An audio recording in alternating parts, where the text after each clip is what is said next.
우리 모두는 하나님 앞에서 죄인이고 우리에게는 다 단점이 있고 우리가 알지 못하는 그런 그런 면들이 다 있습니다. 그렇기 때문에 정치인을 판단할 때에는 그들이 쓰는 정책을 놓고 판단하라. 특히 올해 선거에서 대선 후보로 나선 두 후보의 정책이 아주 반대 방향으로 가기 때문에 특히 이 미국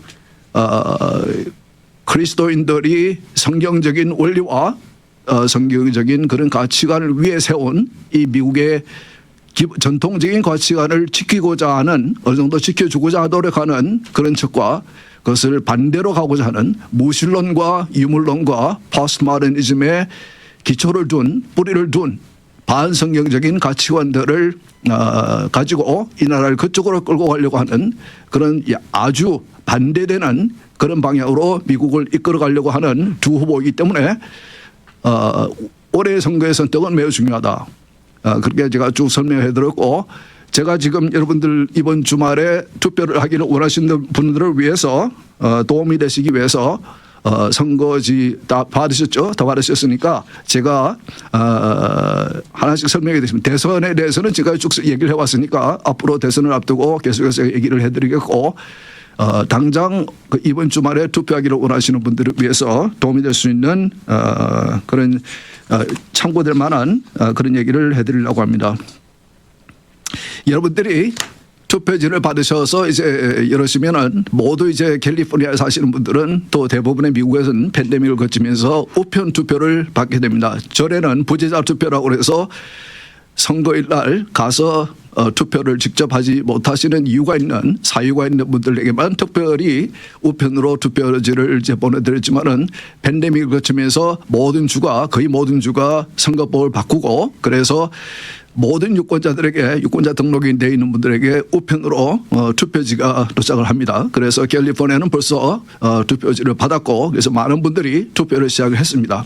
근데 투표지를 열어보면은 여러분이 사시는 지역에 따라서 카운티에 따라서 시에 따라서 그 투표하는 내용이 사실은 조금 다릅니다. 물론 주에 관련된 혹은 연방정부에 관련된 선거에 관련된 것들은 동일하지만 카운티별로 혹은 시별로 있는 선거에 대해서는 내용에 대해서는 다들 이제 사는 지역에 따라서 다르죠.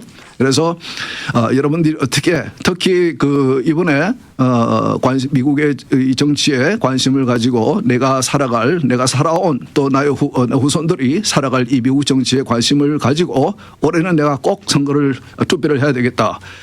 그렇게 생각하시는 분들 처음으로 투표하시는 분들은 투표지를 열어보면은 굉장히 여러 가지 한국 투표지와는 달리 상당히 여러 가지 항목들이 있기 때문에 굉장히 복잡할 수 있습니다. 물론 한국 투표지를 요청하신 분들은 한국 투표지를 받아서 투표 내용이 한국말로 되어 있긴 하지만은 투표를 해야 하는 항목들이 굉장히 많기 때문에 그것 때문에 조금 이제 좀 혼란이 올 수도 있는데 가장 먼저 말씀드리고 싶은 것은 그 모든 항목마다 다 투표하지는 않아도 된다.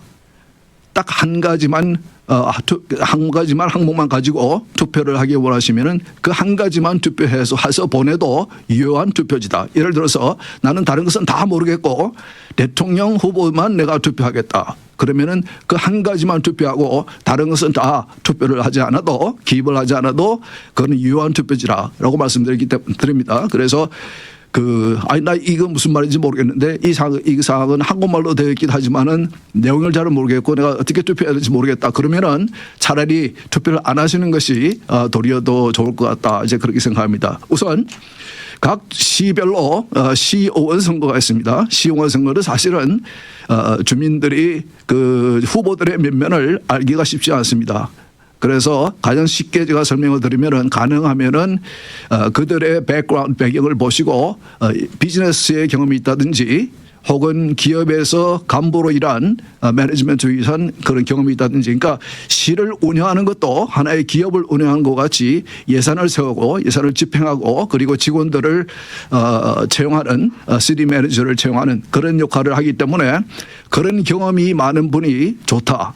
그래서 보통 출마하시는 분들 보면은 그 보험하시는 분, 그 인슈런스 세일즈 하시는 분, 영업을 하시는 분들 가운데 출마하시는 분들 물론 그분들 가운데서도 충분히 잘하실 분들 계시지만은 잘 면면을 잘 모르시면은 그러면 가능하면은 그런 그 기업이나 비즈니스를 운영해 본 경험이 있는, 예산을 짜본 경험이 있는, 예산을 집행해 본 경험이 있는, 그리고 사람들을 고용하고 그래 하는 경험이 있는 그런 분들을 잘 그 면면을 잘 모를 경우에는 투표를 하는 것이 도움이 된다. 이제 그렇게 말씀드리고 싶고, 또 시에 관련해서 나오는 투표 항목 중에는 프로포지션 중에 이런 것들이 있습니다. 이렇게 시에서 요즘 가장 이렇게 오렌지 카운티나 이 남가주에서 유행하는 것은 우리 시가 세수가 모자란다. 그렇기 때문에 세수를 올리기 위해서 새로운 세금을 허락해달라. 유권자에게 묻는 것입니다. 특히 sales tax가 county tax인데, 그리고 이제 근데 그래서 시 부분을 보통 시는 과거에는 시는 sales tax가 없는 시가 대부분이었습니다. 그런데 요즘 추세는 시 정부의 세수를 높이기 위해서 시 그 sales tax를 그 위에 더 붙이는, 올리는, 그래서 보통 0.5% 혹은 1% 정도를 시 sales tax를 추가하기 위해서 주민들에게 허락받기 위해서 투표에 붙이는 경우가 많습니다. 그런 경우에 여러분들, 저의 생각은 그렇습니다. 보통 시가 세수가 모자라다, 이제 그렇게 말하는 것은 제가 시 그 의회에서 그 시를 운영해 본 경험에 의하면은 많은 그 이 세수에 대한 낭비가 많기 때문이다. 조금 더 그렇게 긴축된 좀 책임 있는 그런 예산 집행을 하게 되면은 그런 그 세수의 모자람은 없다.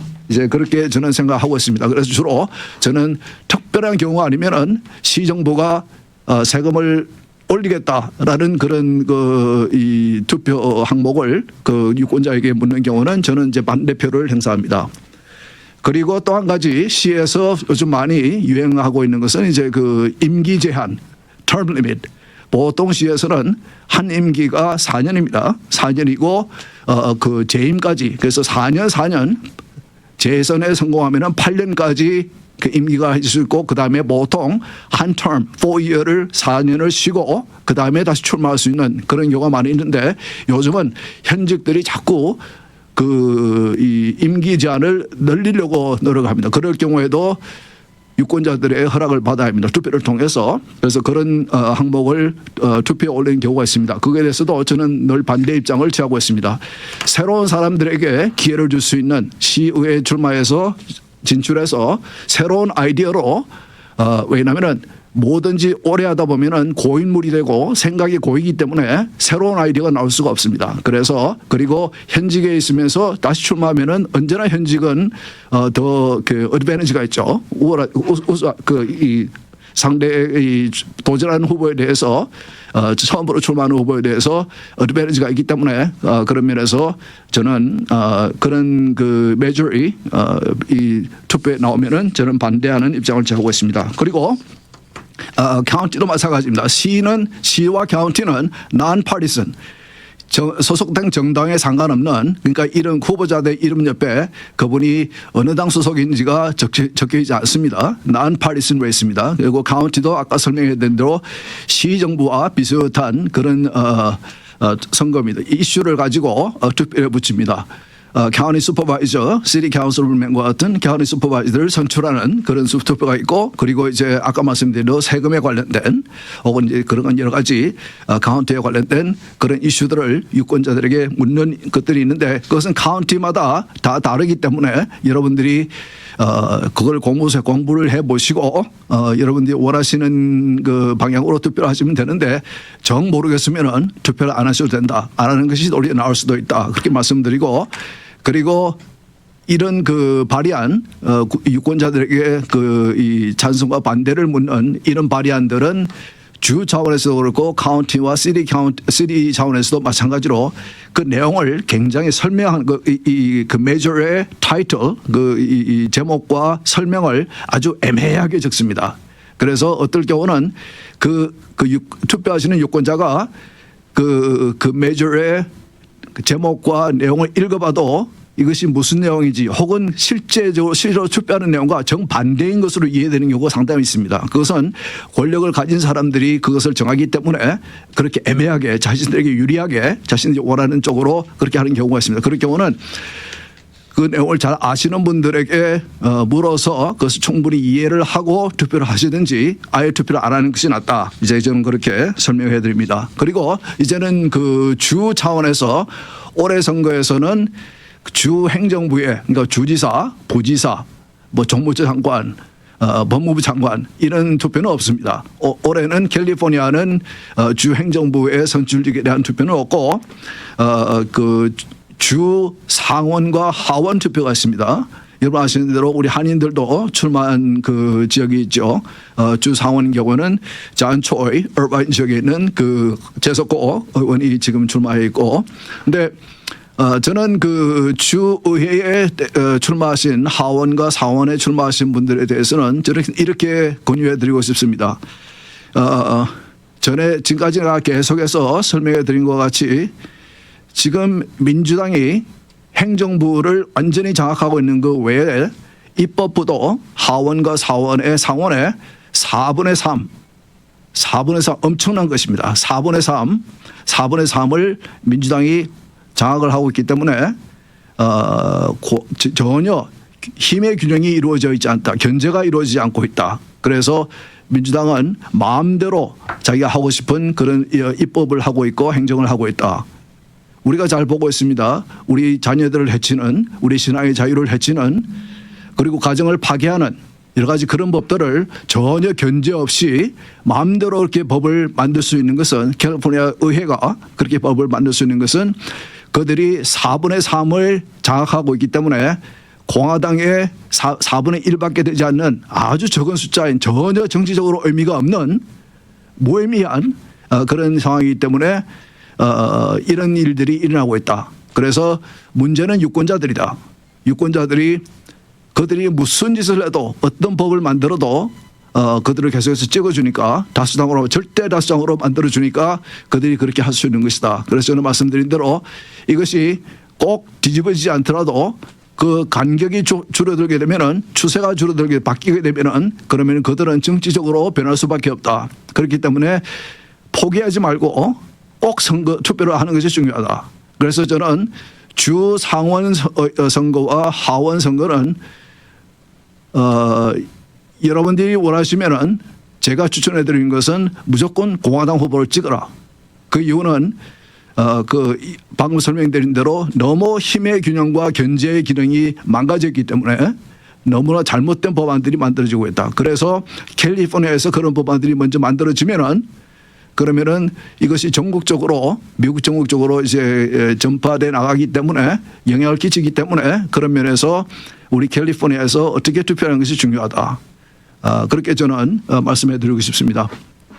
그리고 연방 차원에서 올해 선거는 여러분들 잘 아시는 대로 올해는 대선이 있는 선거입니다. 대통령을 뽑는 선거가 있는 해, 4년마다 2년 전에 있었던 중간선거 때는 대통령 선거가 없었고, 올해 선거는 대선이 있는 해입니다. 그래서 대통령과 부대통령을 뽑고, 그리고 연방 상원은 100명인 총 100명 가운데 그들의 임기는 6년입니다. 그러나 2년마다 선거가 있을 때마다 3분의 1씩 투표에 임합니다. 재선에 나가게 됩니다. 그래서 올해도 그 연방 상원의 100명 가운데 3분의 1이 다시 선거에 이제 나서게 됩니다. 우리 캘리포니아에도 이 상원, 연방 상원 의원석이 투표에 붙여져 있습니다. 그래서 그런 경우는 이제 파리슨 레이스죠. 공화당 후보 한 명과 민주당 후보가 한 명이 이제 올라가 있는데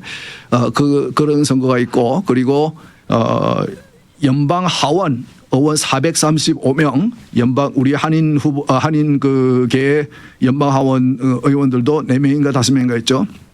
우리 캘리포니아에 2명이 있고, 근데 그들의 임기는 2년이고, 그래서 2년마다 있는 매 선거에 그들은 선거에 나서야 됩니다. 그래서 여러분이 잘 아시는 영킴이나 미셸 파크 스틸 같은 경우도 지금 이제 선거에 나와 있고 치열하게 지금 선거 이제 공방을 하고 있는데, 미셸 스틸 같은 경우도 보면은 제가 이제 사는 지역이 그분의 지역이 있기 때문에 많은 이제 그 TV 광고나 이런 것을 보게 되는데, 상대방 후보가 미셸 스틸 후보는 공화당 소속이니까 공격하는 가장 큰 이슈가 낙태입니다.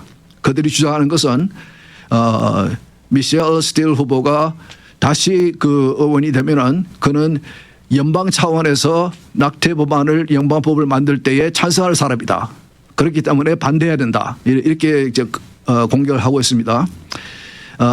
물론 그 낙태권에 대해서는 연방 차원에서는 그 공화당 쪽에서는 아무런 연방법을 지금 현재는 연방법이 없다고 제가 여러 번 설명해 드렸습니다.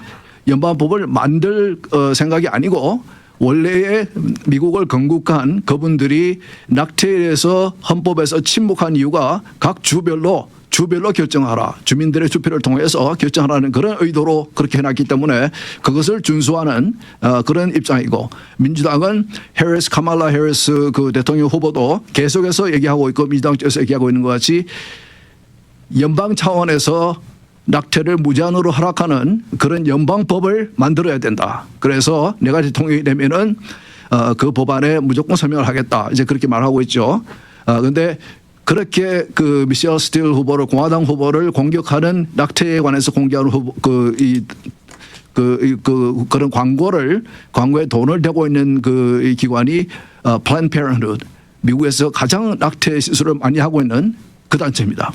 캘리포니아 정부에서부터 많은 예산 지원을 받고 있고, 그래서 그 돈으로 지금 이제 이런 일을 하고 있는 것입니다. 그래서 저는 그 연방 차원에서의 하원 선거는 여러분들이, 저는 물론 이제 면면을 보면서 제가 민주당을 찍지는 않습니다. 저는 공화당을 찍는데, 왜냐하면 지금 현재 이 연방 차원에서도 제가 쭉 설명한 대로 너무나 그 민주당이 이 연방 정부와 의회를 가지고 이렇게 잘못된 길로 나라를 이끌고 있기 때문에 그들의 정책에 나는 반대하는 입장을 가지고 있기 때문에 저는 가능하면은 공화당 후보를 찍고 있고, 그리고 한인 후보들 가운데서도 그들이 어떤 정책들을 서포트하는지, 어떤 정책들을 선호하는지를 봐가면서 저는 투표를 할 것 같습니다. 그렇게 여러분들이 알아서 투표를 하시면 될 것 같고, 그러나 분명한 것은 지금 현재 그 연방 차원에서 공화당과 민주당의 입장이 아주 다르다. 특히 우리 신앙인들의 입장에서 볼 때에 성경적인 가치관에 관련된 이슈들, 그런 이슈들에 대해서 아주 다른 입장을 취하고 있다. 그렇게 저는 설명해 드렸습니다. 그걸 참고해 주시고, 그리고 또 한 가지는 지금 현재 캘리포니아 첫 페이지를 보시면은 프로포지션인 그 발의안이 10개가 올라가 있습니다. 캘리포니아 주 차원에서 올라가 있는 발의안이 10개입니다. 10개를 보면은 아까 말씀드린 대로 이 발의안의 제목과 내용을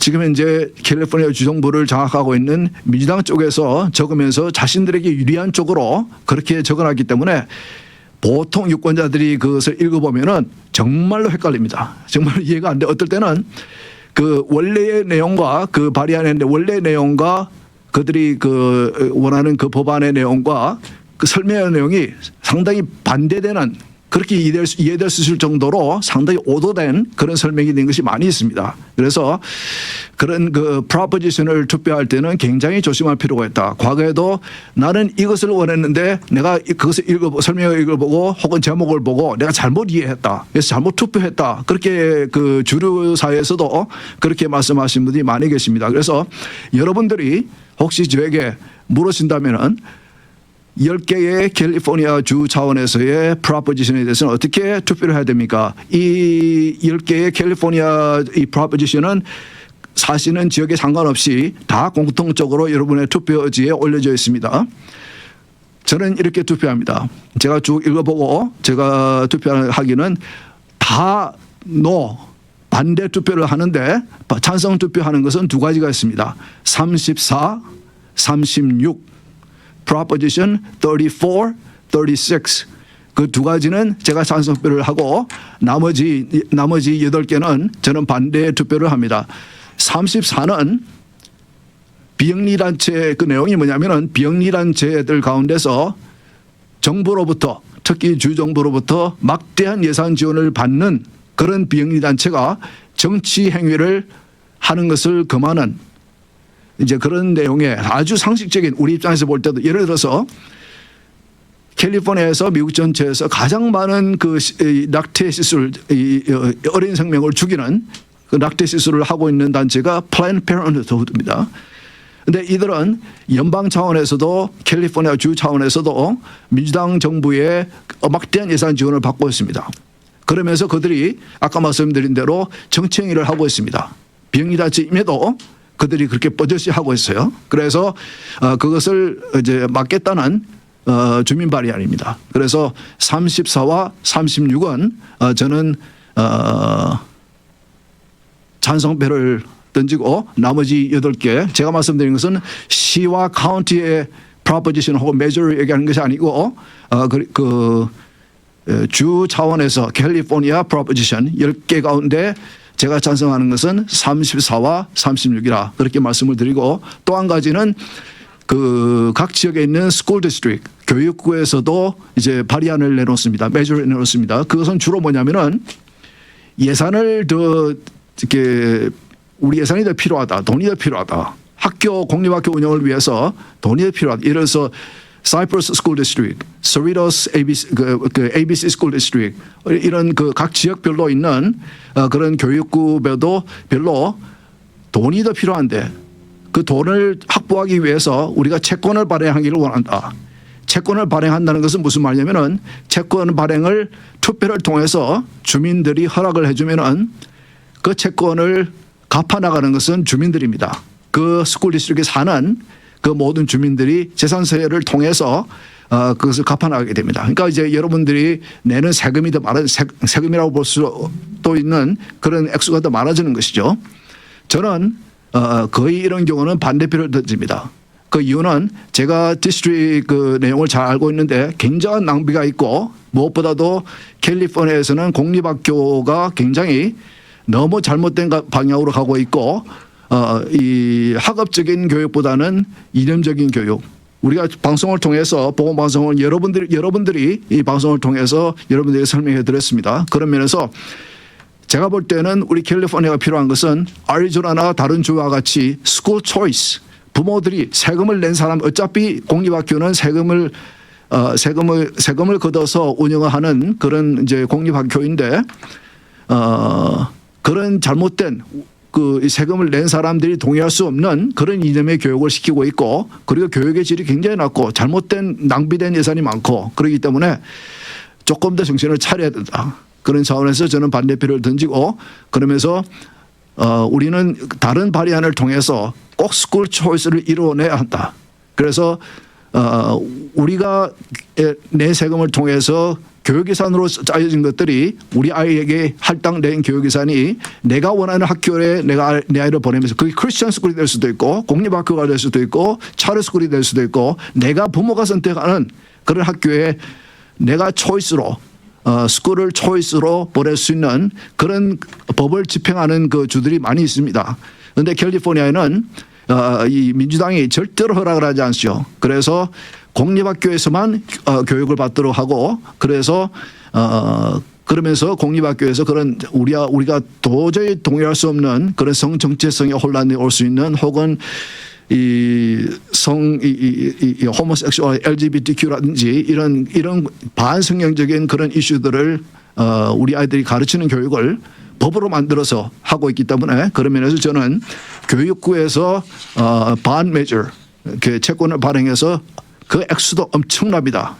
여러분들 잘 모르시겠지만은 엄청난 액수들입니다. 그리고 그것이 계속 쌓여가고 있어요. 왜냐하면 그분들은 몇 년마다 한 번씩 계속해서 그것을 이제 추가로 발행을 하고 있습니다. 그래서 대부분 보통 사람들이 이걸 때는 교육을 위한 것이네.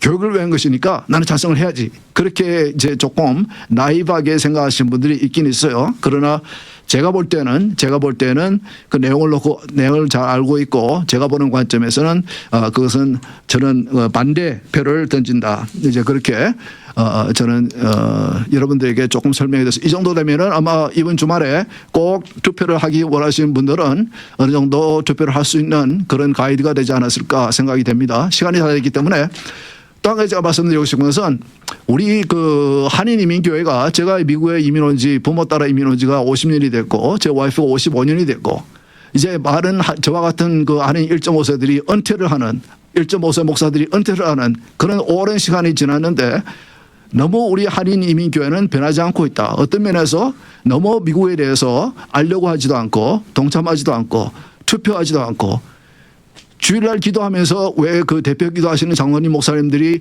한국 정치에 대해서는 한국 정부에 대해서는 기도하는데 미국 정치에 대해서는 기도 안 합니까? 제가 늘 하는 말이죠. 우리 한인 이민교회도 이제는 그 본격 이민이 시작된 1970년으로부터 너무나 많은 세월이 지났는데 조금 그러면서 성숙해지자. 우리가 살고 있는 하나님께서 우리를 인도해 주신 이 미국에 대해서 우리가 좀 더 알려고 노력하고 선거를 통해서 투표를 통해서 우리가 동참을 하고 특히 지금과 같이 미국을 잘못된 방향으로 이끌고 가고자 하는 정치인과 정당이 있을 경우에는 그것을 우리에게 주어진 투표권을 통해서 우리가 반대할 수도 있는 우리가 돼야 되지 않겠는가. 그래서 교회가 적극적으로 나서서 이번 선거 때는 열심히 교인들이 투표할 수 있도록 노력했으면 좋겠다.